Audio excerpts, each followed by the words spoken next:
छठ पूजा मुख्य रूप से सूर्य देवता और छठी मैया की उपासना के लिए मनाई जाती है।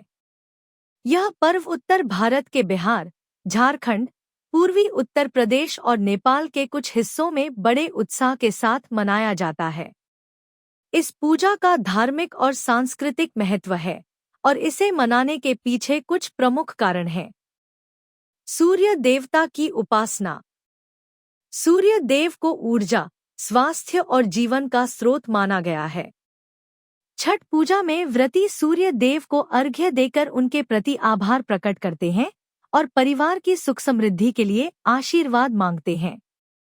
यह एकमात्र पर्व है जिसमें उगते और डूबते सूर्य दोनों की पूजा की जाती है। छठी मैया की आराधना। छठी मैया को संतान की रक्षक और सुख समृद्धि प्रदान करने वाली देवी के रूप में पूजा जाता है। मान्यता है कि छठी मैया व्रत रखने वालों की संतान को सुख समृद्धि और दीर्घायु का आशीर्वाद देती हैं।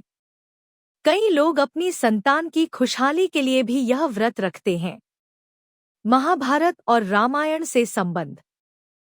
पौराणिक कथाओं के अनुसार महाभारत काल में द्रौपदी और पांडवों ने अपने राज्य की समृद्धि के लिए छठ पूजा की थी। इसके अलावा कहा जाता है कि भगवान राम और माता सीता ने भी अयोध्या लौटने के बाद कार्तिक माह में सूर्य देवता की आराधना की थी, जिसे छठ पूजा के रूप में जाना जाता है। प्राकृतिक और आध्यात्मिक स्वास्थ्य। छठ पूजा का व्रत करने से शारीरिक और मानसिक स्वास्थ्य को भी लाभ होता है।